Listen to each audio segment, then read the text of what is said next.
Assalamualaikum warahmatullahi wabarakatuh. Di sini kelompok kami akan mempresentasikan tentang pengembangan sistem informasi pedesaan berbasis Agile, meningkatkan kualitas layanan desa di Kabupaten Sukabumi untuk memenuhi manajemen mata kuliah manajemen proyek perangkat lunak. Anggota kelompoknya yang pertama ada Calvin Febrian, saya sendiri Dinda Putri, Agung Prasetya, Cahya Bintang, dan Alwan Munawar. Yang pertama di sini saya akan menjelaskan pendahuluan. Desa di Kabupaten Sukabumi berkomitmen meningkatkan layanan pedesaan dengan mengembangkan perangkat lunak sistem informasi. Sebagai konsultan IT, mereka berkolaborasi dalam pengembangan modul perangkat lunak seperti BUMDes, sistem keuangan desa, dan sistem demografi pedesaan. Langkah ini sesuai dengan rencana strategis pengembangan desa untuk memberdayakan masyarakat dan meningkatkan efisiensi administrasi. Proposal ini merinci metodologi Agile yang direkomendasikan dengan fokus pada kolaborasi intensif, fleksibilitas terhadap perubahan, pengguna kerangka kerja Scrum, keterlibatan pemangku kepentingan, komitmen pada kualitas, dan adaptasi terhadap perubahan. Harapannya, penerapan metodologi Agile akan memberikan tingkat responsivitas dan transparansi optimal, sehingga solusi perangkat lunak yang dihasilkan dapat memenuhi kebutuhan dan memberikan dampak positif bagi desa kabupaten di Sukabumi.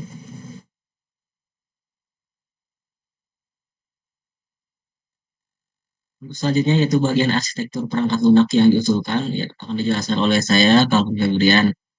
Pertama itu arsitektur microservice adalah paradigma pengembangan perangkat lunak yang memecah aplikasi menjadi sejumlah layanan mandiri yang berkomunikasi satu sama lain.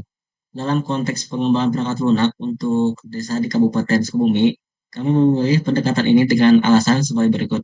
Skalabilitas, pemeliharaan yang mudah, fleksibilitas dalam pengembangan, isolasi kesalahan, teknologi yang tepat untuk desa, terakhir keamanan dan otonomi. Dengan menerapkan arsitektur microservice, kami bertujuan untuk menyediakan solusi adaptif, skala, dan mudah dikelola untuk memenuhi kebutuhan unik desa di Kabupaten Sukabumi. Pendekatan ini diharapkan dapat memberikan infrastruktur teknologi yang dapat tumbuh seiring dengan perkembangan desa secara berkelanjutan. Untuk selanjutnya ada antarmuka pemrograman aplikasi atau API. API akan menjadi fondasi utama dalam mengintegrasikan dan mengkomunikasikan modul-modul perangkat lunak yang berbeda. Rancangan API ini dirinci dengan seksama untuk memastikan interoperabilitas yang optimal dan mendukung keberhasilan proyek. Berikut adalah penjelasan lebih rinci tentang rancangan API yang diusulkan, yaitu RESTful API, format data standar, endpoint yang terdokumentasi, manajemen versi API, autentikasi dan otorisasi, penggunaan teknologi token. Di sini kami menggunakan teknologi JWT untuk penggunaan token, mekanisme callback dan webhook. Di sini kami menggunakan JavaScript, pengelolaan kesalahan yang efektif, pemantauan kinerja API. Dengan perhatian terhadap setiap aspek rencana API ini, kami bertujuan untuk menciptakan antarmuka yang kuat, dapat diandalkan, dan mudah diintegrasikan antar modul. Interaksi yang efisien melalui API ini diharapkan dapat mendukung fungsionalitas yang mulus dan terintegrasi dalam ekosistem perangkat lunak yang dikembangkan untuk desa di Kabupaten Sukabumi. Yang pertama itu ada database yang terdistribusi, kami menggunakan database Cassandra, kemudian ada sistem keamanan, teknologi cloud, dan ada monitoring dan login. Untuk ketiga teknologi ini kami menggunakan platform yaitu Google Cloud karena di dalamnya sudah terdapat sistem keamanan dan juga ada login dan monitoring. Selanjutnya ada pemulihan bencana dan pemulihan. Dengan Google Cloud, kami bisa memilih region yang berbeda-beda untuk menghindari terjadinya kerusakan server. Selanjutnya, dengan menerapkan arsitektur perangkat lunak yang canggih ini, kami bertujuan untuk memberikan solusi yang tangguh, andal, dan dapat berkembang seiring waktu sesuai dengan evolusi kebutuhan desa di Kabupaten Sukabumi. Selanjutnya akan dijelaskan oleh rekan saya.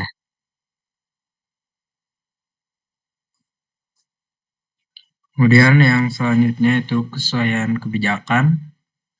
Kebijakan privasi tertentu mungkin sudah ketinggalan zaman dan tidak mencerminkan praktik terbaru dalam pengumpulan dan penggunaan data. Kemudian untuk kesadaran pengguna atau human error itu faktor paling penting dalam keamanan data, karena bisa secara tidak sengaja memberikan informasi sensitif mereka dan mengorbankan privasi.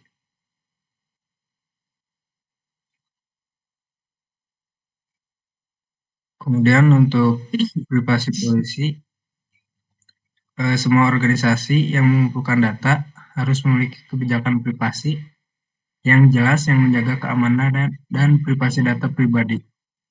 Selanjutnya, kita berhak mengontrol data pribadi kita sendiri.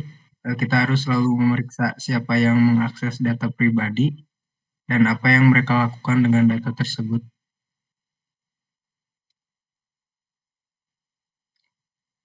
Kemudian aksesibilitas informasi. Yang pertama, tempat publik.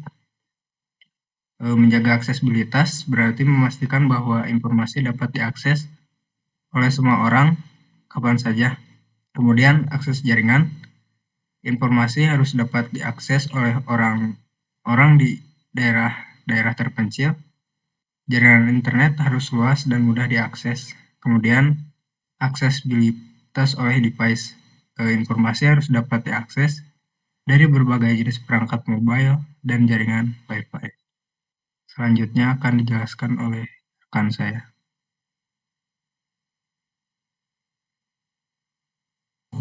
Selanjutnya akan diteruskan oleh saya, Agung Prasetya, di mana pentingnya aksesibilitas tempat publik. Tidak semua orang dapat membeli perangkat mahal atau memiliki koneksi internet kencang. Menjadikan informasi mudah diakses berarti memperluas inklusi dan kesetaraan.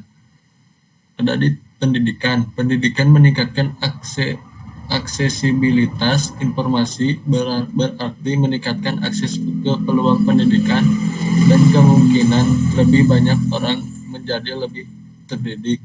Pengembangan ekonomi dengan meningkatkan aksesibilitas informasi, kita dapat membuka peluang bisnis baru dan mendapatkan akses yang lebih mudah ke pasar global.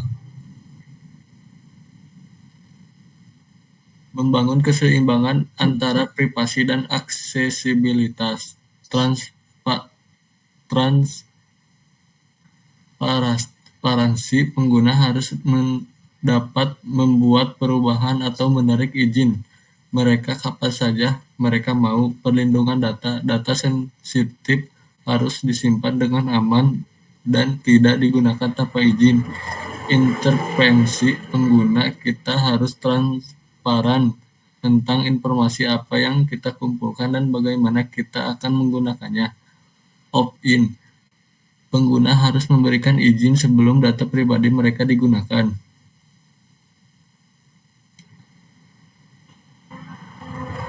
Kesimpulan dan rekomendasi. Menjaga privasi dan meningkatkan aksesibilitas informasi, keduanya merupakan tantangan yang perlu dihadapi di era digital ini.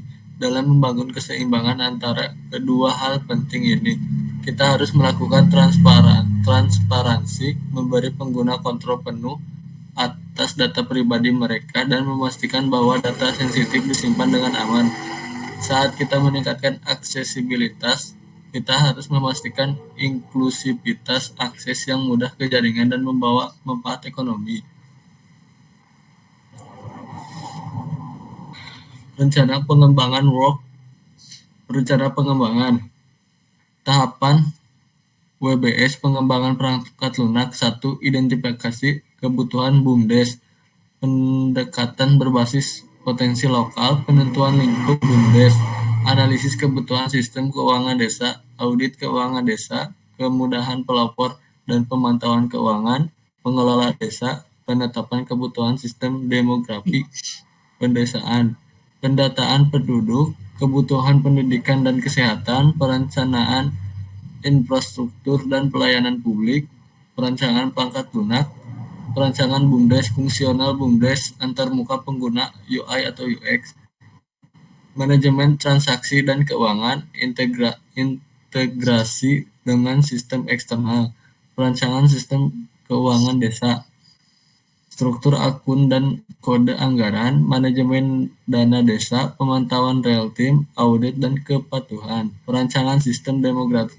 demografi pedesaan, pendataan penduduk, analisis demografi, perancangan infrastruktur, pengelolaan data kesehatan dan pendidikan. Selanjutnya akan dilanjutkan oleh teman saya.